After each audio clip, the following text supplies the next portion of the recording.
Bonjour, mesdames et messieurs, je m'appelle Bertrand Bouchard, je suis évangéliste et cet après-midi, je veux traiter avec vous un sujet sur la foi.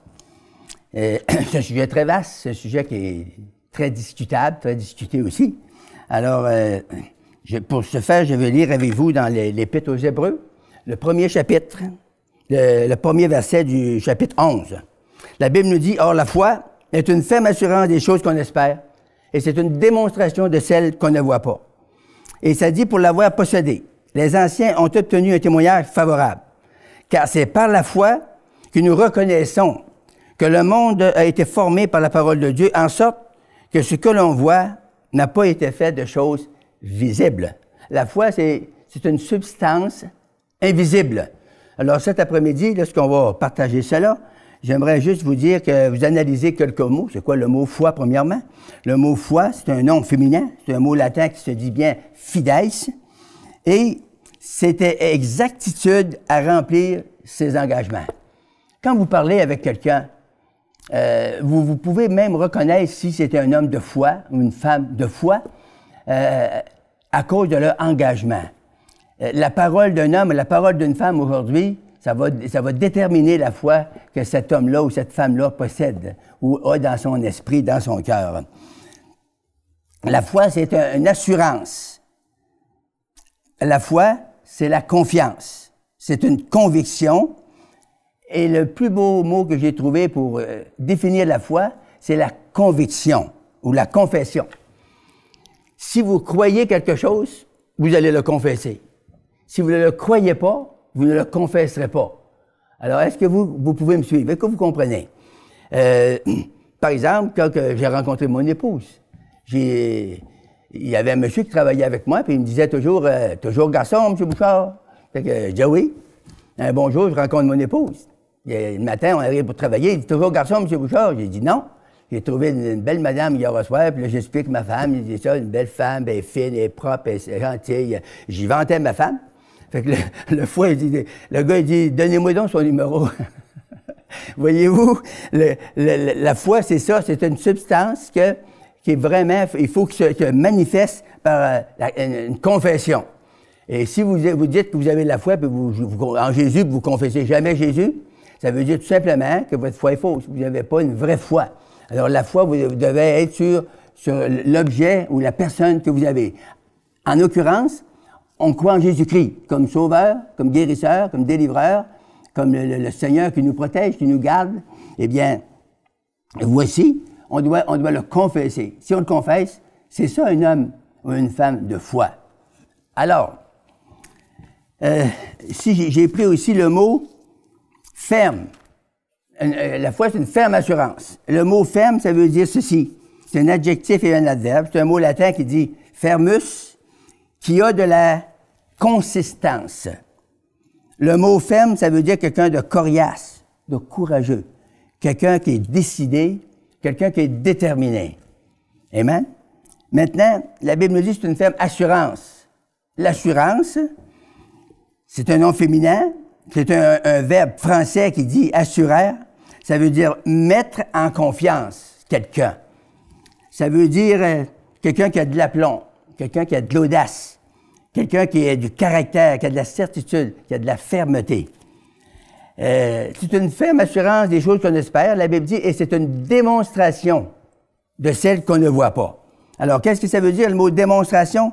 C'est un nom féminin. C'est un mot latin qui se dit démonstratis.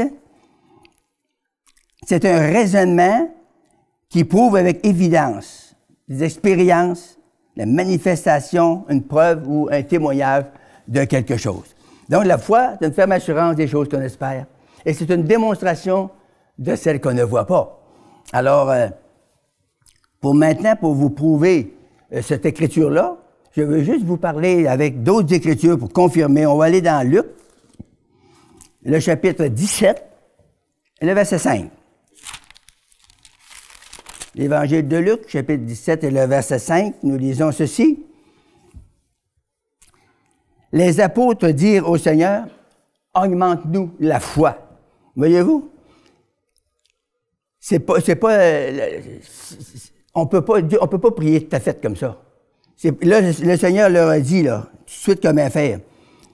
ils ont dit, augmente-nous la foi. Le Seigneur dit, si vous aviez de la foi comme un grain de sénévier, vous diriez à ce sycomore, déracine-toi et plante-toi dans la mer et il vous obéirait. C'est ça, la foi, c'est une substance que vous possédez dans votre esprit, dans votre cœur. Et lorsque vous la confessez de votre bouche, vous rendez votre foi en action, vous mettez de l'action à vos paroles. Amen? Est-ce que vous suivez ça? Luc 18 et le verset 8. Luc 18, on va lire le verset 8. Il nous dit ceci. Je vous le dis, il leur fera promptement justice. Mais quand le Fils de l'homme viendra, trouvera-t-il de la foi sur la terre? Voyez-vous, le problème, c'est pas au ciel, le problème est sur la terre. Dieu, lui, vit au ciel, il vit dans une atmosphère de félicité céleste, il vit dans une atmosphère d'amour, de paix, de foi, et cette foi est divine, elle est puissante. Et il veut que nous, il dit, le Fils de l'homme va revenir, trouvera-t-il de la foi sur la terre? Alors, voyez-vous comment Dieu nous exhorte, comment Dieu nous pousse, comment il nous encourage à faire confiance à Dieu, faire confiance à Jésus-Christ, à son sacrifice. Celui qui est venu sur la terre un jour, qui a fait un sacrifice pour toi et pour moi. Dieu veut que l'on mette notre confiance, qu'on arrête de douter. Le problème avec les humains, c'est le doute. Lorsque l'ennemi vient mettre des doutes dans nos pensées, eh bien, il paralyse notre foi. Il y a des gens qui ont la foi, mais ils ne peuvent jamais la rendre active. La foi est inactive. Pourquoi? C'est pas parce qu'ils l'ont pas, ils l'ont.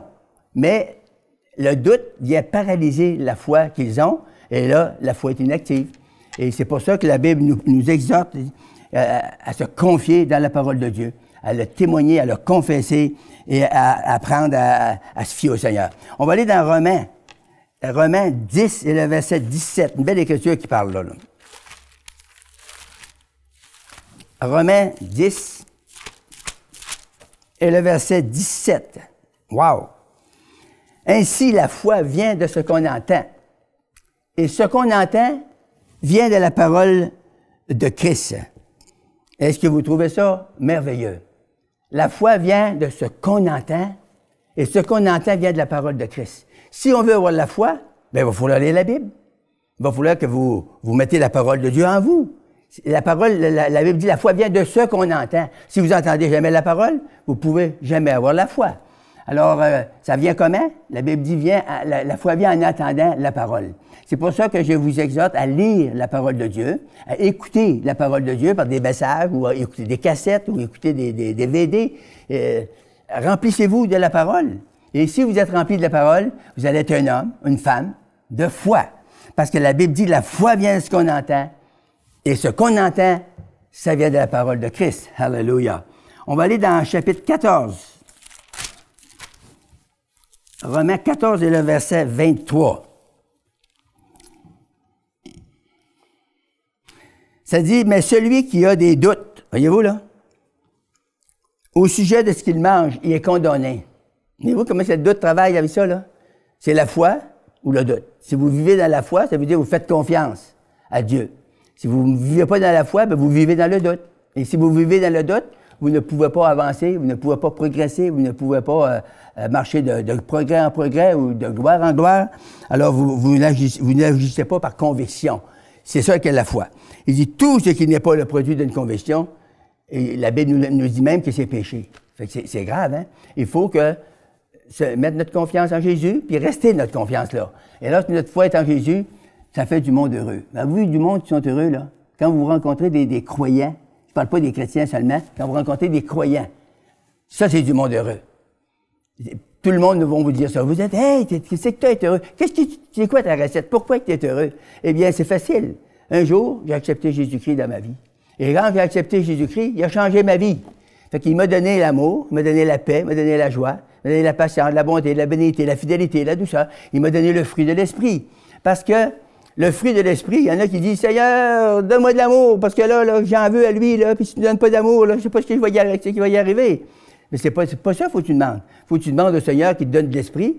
Et le fruit de l'esprit, c'est ça l'amour. C'est l'amour, c'est la paix, c'est la joie, c'est la patience, la bonté, la bénédiction, la fidélité, la douceur et la maîtrise de soi. Alors, arrêtons de prier mal. Prions selon la parole de Dieu. Si tu pries selon la parole, tu vas recevoir des choses selon la parole. Alors, il dit, mais celui qui a des doutes au sujet de ce qu'il mange, il est condamné. Vous savez, là, le doute, ça met de la condamnation dans le cœur des gens. Ça met de la condamnation dans la vie des gens. Parce qu'il n'agit pas par conviction. C'est vrai, c'est logique aussi, là. Si tu as des doutes, tu n'as pas de conviction. Alors, il dit, tout ce qui n'est pas le produit d'une conviction, bien, c'est péché. C'est une transgression de la loi de Dieu. Alors, on va aller dans 2 Corinthiens 5. 2 Corinthiens.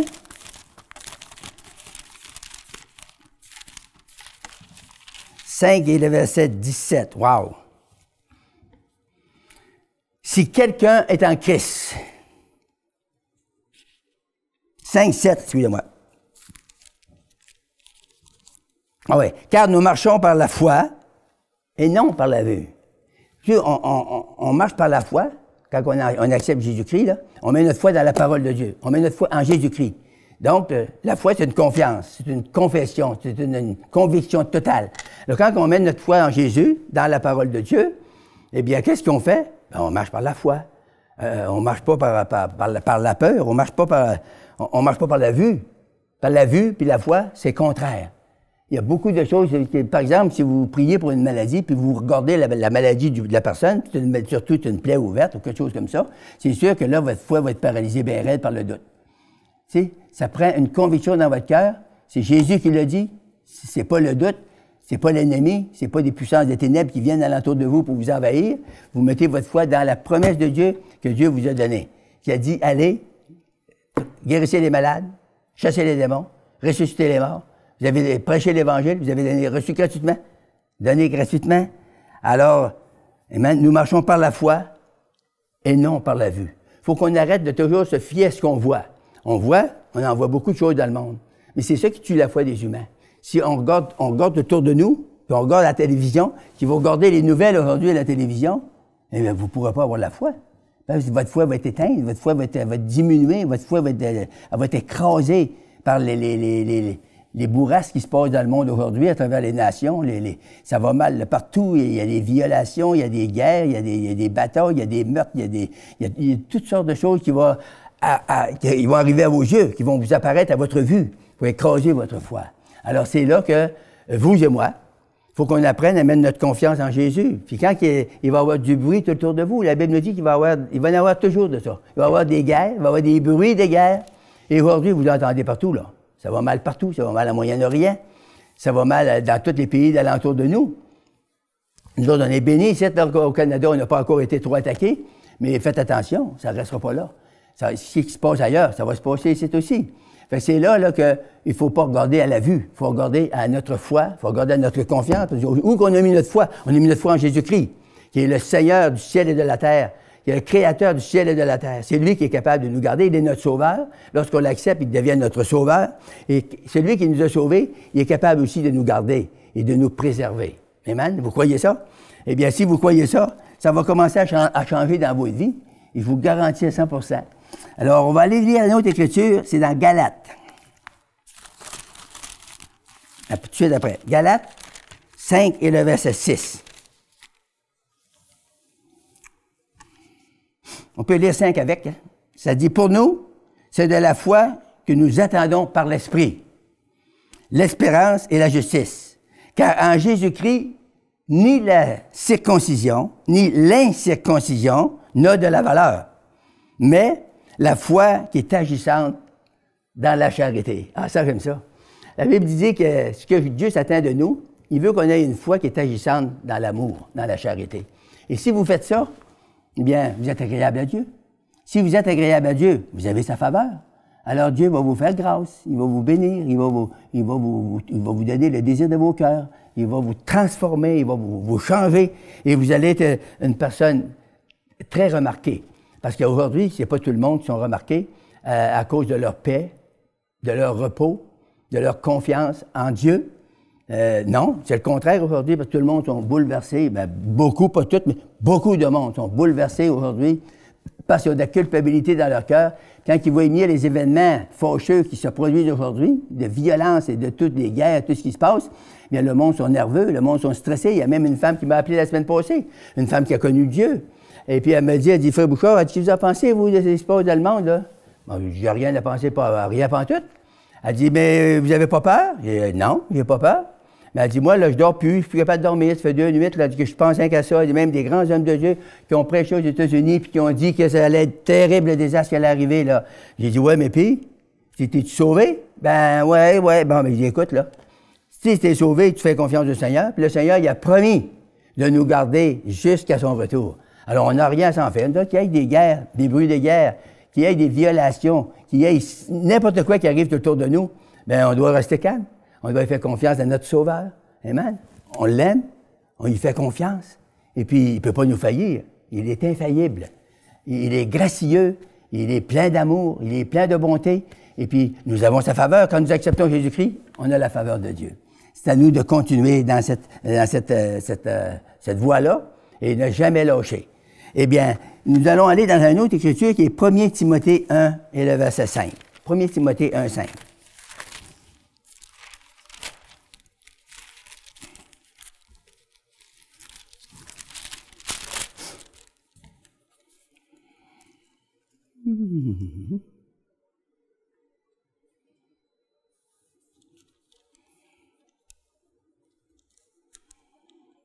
Rien.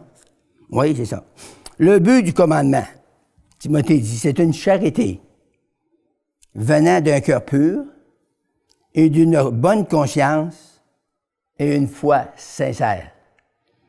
Une foi sincère, bien, c'est facile à expliquer. C'est une foi qui est accrochée sur les promesses de Jésus puis qui ne lâchera pas. Quand ça va bien, on a la foi. Quand ça va mal, on garde la foi. Amen. Et puis, ça va bien aller, c'est sûr que ça va. Dieu il a promis de prendre soin de ses enfants. Dieu il a promis de garder ses enfants jusqu'à son retour. Fait que c'est pas surprenant. On a la faveur de Dieu, on marche dans la foi, on marche dans la simplicité, on accomplit nos promesses. Quand on dit des paroles à quelqu'un, bien, il faut le faire. Si vous ne le faites pas, ça veut dire que vous n'êtes pas des hommes ou des femmes de foi.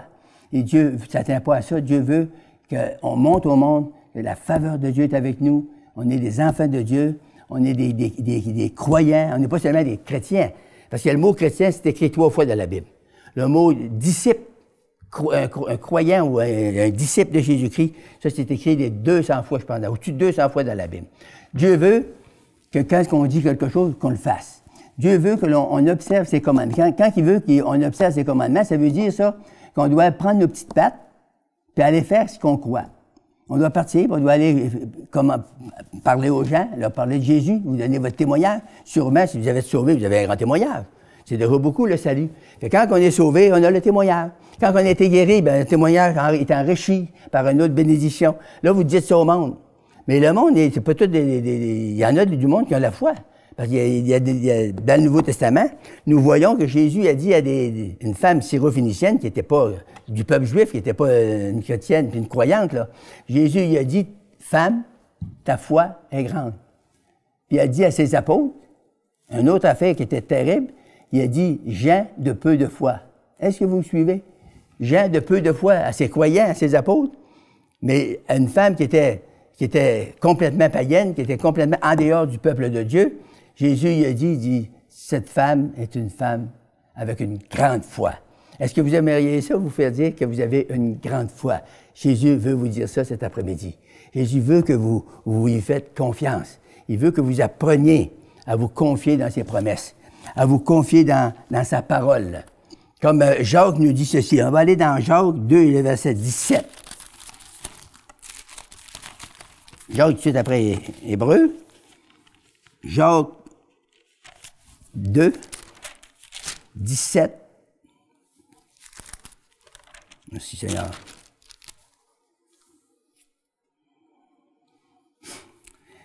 Il en est ainsi de la foi. Si elle n'a pas les œuvres, elle est morte en elle-même. La foi sans les œuvres est morte. C'est quoi les œuvres? Eh bien, c'est de faire ce qu'on dit. Si je vous dis, par exemple, je vais vous donner 100 $, puis je vous le donne jamais.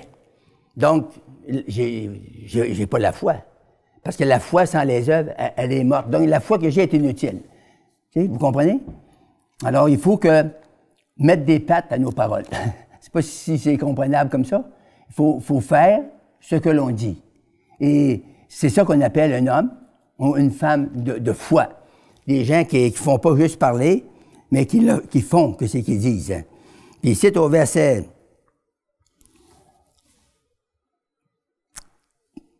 La foi sans les œuvres, elle est morte. C'est-à-dire, elle est inutile. C'est zéro. C'est comme si tu ne l'aurais pas. Tu serais mieux de ne pas parler et de jamais confesser des choses que tu n'es pas capable d'accomplir. Maintenant, on va aller dans 1 Jean 5 et le verset 4. 1 Jean, chapitre 5 et le verset 4. Parce que tout ce qui est né de Dieu triomphe du monde. Wow! Et la Bible dit, la victoire qui triomphe du monde, c'est notre foi. Voyez-vous, là, la différence qu'il y a entre nous et les gens du monde? Bien, c'est notre foi. Et eux, ils ont la foi dans la religion. Beaucoup de monde aujourd'hui, surtout dans notre belle province de Québec, ils ont la foi dans la religion. Ils ont la foi dans des organisations. Ils ont la foi dans la magie, dans le tarot, toutes sortes de choses de même. Ils ont la foi là-dedans. Ils vont courir pour aller se faire parler par ces gens-là, puis ils vont payer des grosses sommes d'argent. Mais Dieu ne veut pas qu'on ait la foi dans ça. Dieu veut que notre foi soit en Jésus-Christ. Il veut que notre foi soit dans la parole de Dieu, puis qu'on s'applique non seulement à dire, mais à professer ce que nous disons. On doit pratiquer ce que nous disons, ce que nous confessons. Amen. C'est un peu ça, là, et ça nous dit ici, parce que tout ce qui est né de Dieu triomphe du monde. Et la victoire qui triomphe du monde, c'est notre foi. C'est un trésor qu'on a, chers amis, dans notre cœur. Lorsque nous avons accepté Jésus-Christ, eh bien, Dieu nous a donné cette matière spirituelle. C'est une substance divine, la substance de la foi.